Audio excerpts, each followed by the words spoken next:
Olá, turma, tudo bem? Aqui é a Prof. Fabi. Vim apresentar aqui algumas considerações, então, referentes aí à nossa unidade 4 da disciplina de Práticas Corporais e Desenvolvimento Humano, certo? Então, é importante que vocês aí compreendam que as AFs, as atividades físicas e esportivas, são realizadas em diversos contextos de prática, os quais aí influenciam a forma como essas atividades ocorrem. É importante também destacar que dentro destes contextos, as experiências das pessoas são moldadas por dinâmicas sociais específicas e conforme aí os diferentes atores envolvidos neste processo. O PNUD de 2017, no capítulo que a gente identificou lá da primeira dimensão, traz a ideia de que são esses cenários. E a segunda parte desse capítulo traz a ideia do que tratam-se então os retratos. Vocês vão verificar aí essa diferença no relatório do PNUD. Como diz lá no relatório do PNUD, ao referir-se a cenário, trata-se então de situações e contextos onde acontecem as atividades físicas esportivas, praticadas aí por diferentes pessoas e grupos. Você vai encontrar isso lá na página 133. Poderíamos dizer então que os cenários englobam os clubes, as academias, os parques e as unidades básicas de saúde. Apenas aí alguns exemplos para mencionar para vocês, estudantes da educação física. Já os retratos nestes cenários são criados pela maneira como as pessoas se relacionam nesses contextos, interagindo então com as atividades e com as outras pessoas presentes, que vão aí protagonizar esse momento ou esse processo aí de atividade, certo? Por exemplo, seria aí em um clube de futebol, a prática das categorias de base pode diferir aí consideravelmente da prática do futebol em uma aula de educação física, por exemplo, pois trata aí de contextos diferentes, certo? No entanto, além do contexto ou cenário que o PNUD traz, o que ocorre durante a prática depende diretamente daqueles responsáveis por conduzir a atividade. É dizer aí, então, que mais de um retrato no mesmo cenário. Vejam que interessante essa relação, né? Então vamos agora conhecer algumas questões abordadas no tópico 4.1.1, Crianças e Jovens, Desenvolvimento Humano e as Atividades Físicas Esportivas, certo? No que se refere então a este tópico, Desenvolvimento de Crianças e Jovens, o capítulo que destaca essa relação lá do PNUD é a promoção da saúde e a melhora no desenvolvimento motor.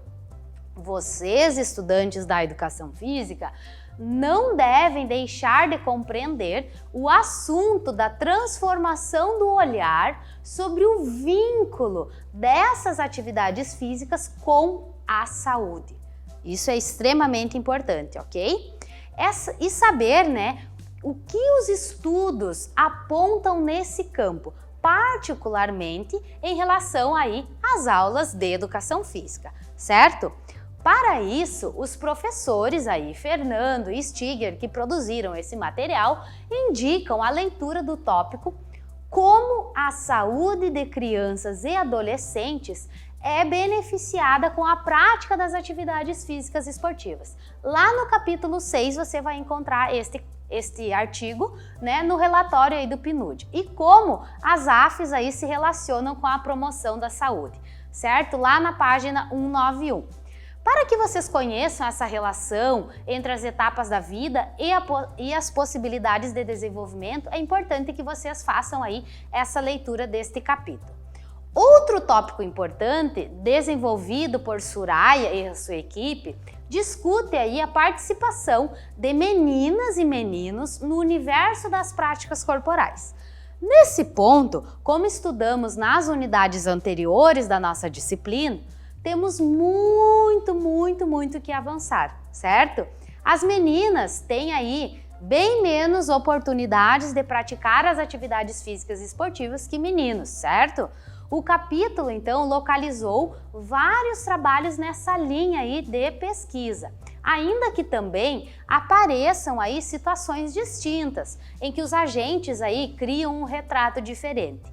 Mas esse potencial conflito, como a gente pode trazer assim, mencionado aí pela própria bibliografia, entre o papel tradicionalmente atribuído às mulheres pela sociedade e, consequentemente, aí, a forma como o corpo feminino é percebido e as próprias exigências aí específicas de certas práticas esportivas, especialmente aí para crianças e jovens, é debatido nesse capítulo da Prof. Soraya, certo? O capítulo também trata sobre em que medida esses diferentes cenários das atividades físicas e esportivas, as AFES, né, podem ou não ser um vetor de desenvolvimento de crianças e jovens com deficiência. Esse tema também bastante importante e delicado para vocês fazerem essa leitura. Para isso, então, os professores, né, o Fernando e o Stiger, recomendam aí fortemente em que vocês façam a leitura desse texto das atividades físicas e esportivas e pessoas com deficiência, lá da professora Márcia Gregol, certo? Lá no PNUD vocês encontram também esse capítulo. Torna-se evidente que o desenvolvimento positivo de crianças e jovens durante as práticas corporais, principalmente as esportivas, depende aí significativamente da atuação desses atores que conduzem esse processo de ensino e prática, certo? Eles desempenham aí um papel crucial em influenciar de forma positiva ou negativa o progresso aí dos alunos, certo, pessoal?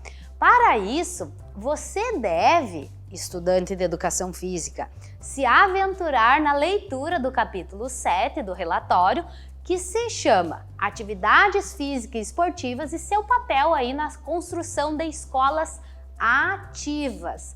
Veja aí esse termo. Os autores aí conduzem uma discussão bem abrangente sobre o papel das escolas em promover esse envolvimento dos estudantes com as práticas corporais, para além da disciplina de educação física, para além do contexto da escola, certo? É essencial que todos os gestores escolares leiam atentamente os resultados desse estudo e as proposições apresentadas. E não só os gestores, né? Vocês acadêmicos, é importantíssimo essa leitura.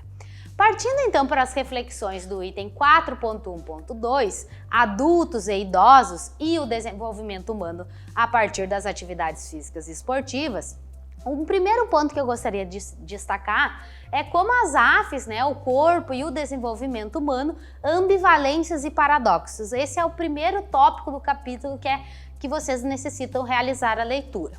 Mas o que especificamente vocês devem saber sobre eixo, né? Como disse o professor Fernando lá no material, tudo e mais um pouco. Então, é tudo e mais um pouco. Você, estudante, deve reconhecer esses paradoxos e saber caracterizá-los, ok? Bem como compreender que alguns cenários são mais propícios aí para promover um determinado tipo de experiência corporal, enquanto outros aí vão favorecer outras experiências, ok? Além disso, é importante que se questione, então, sobre o papel que um profissional da área da educação física pode desempenhar nesses cenários e que retratos ele pode ajudar a criar, tanto retratos positivos quanto negativos, certo? Outro ponto que eu gostaria de comentar com vocês é o tema da relação da saúde, da qualidade de vida e das atividades físicas e esportivas, o que é fundamental para qualquer estudante do curso de Educação Física, né, que saiba aí sobre esse tópico. Mas o que exatamente desse tópico? A questão da prevenção e recuperação, por exemplo, é algo que permite classificar muitas das pesquisas analisadas e perceber aí o vínculo entre o desenvolvimento humano e as atividades físicas e esportivas. Ok, estudantes?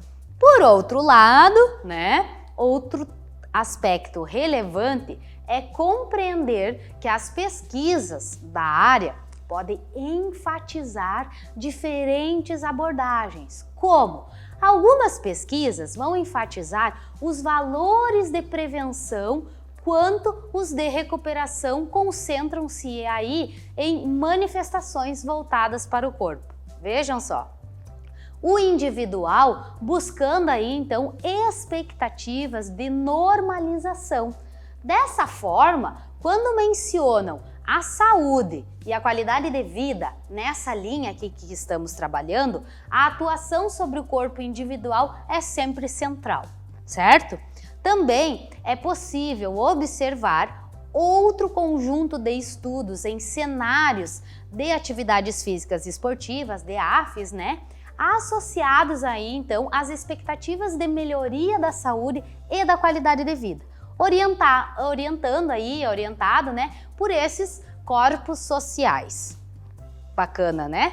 Nessa perspectiva, então, eu gostaria que vocês pensassem aí o valor das AFES como capacidades relacionadas ao desenvolvimento humano vão adquirir aí significados de bem-estar, de socialização, de sociabilidade, certo? Nos grupos. É essencial, pessoas, compreender a sociabilidade propiciada pelo envolvimento com essas práticas corporais como um espaço, pessoal, de negociação que possibilita essa mediação ou essas retraduções do significado do bem-estar social. Que interessante! Já sobre o processo de envelhecimento e as AFES, é necessário que vocês, estudantes da educação física, saibam tudo novamente e tudo e mais um pouco, como diz aí o professor Fernando e o professor Stiger. O envelhecimento implica vivenciar processos degenerativos que se caracterizam aí pela diminuição dessas condições fisiológicas aí do organismo e da funcionalidade corporal das pessoas neste processo de envelhecimento. E também essas pesquisas vão focalizar em entender o papel dessas atividades em todo esse processo. Por outro lado, tem pesquisas que apontam as práticas corporais como propiciadoras da autonomia do sujeito, do enriquecimento da vida e da ampliação das possibilidades de convívio em sociedade, os grupos sociais e tudo mais. Encontramos também um conjunto de pesquisas que estão lá no PNUD que abordam aí as AFES como vetores do desenvolvimento humano, a partir aí de algumas dimensões que eu gostaria de trazer para vocês, que seria a identidade, o pertencimento e a cidadania. Mas qual deles você deve saber? O que você deve saber sobre cada um deles? Mais uma vez a gente fala, Fernando, Stiger e professora Fabiana, tudo e mais um pouco, certo? Essa construção dessas representações de identidades, a dinâmica desses pertencimentos em grupos e essa participação aí na gestão da coisa pública desempenham aí um papel muito importante, de muita relevância no desenvolvimento humano aí dentro desse contexto das atividades físicas e esportivas. Espero que esse vídeo aí tenha potencializado esse estudo individual de vocês. Desejo bons estudos e não só o que o professor Fernando e o professor Stiger dizem, né? Saber tudo e mais um pouco. Eu também estou dizendo. Vocês devem saber tudo e mais tudo mais um pouco. E trouxe aqui para mostrar para vocês, né, que a gente faz referência lá no nosso material, que é disponibilizado para vocês, o nosso dicionário crítico aí de educação física, que vocês já viram aí, já revisitaram na disciplina, que temos aí diversos verbetes, né, é a nossa Bíblia aí do profissional de educação física, tem que estar sempre, ó, embaixo do braço, tá? Desejo para vocês bons estudos e até mais.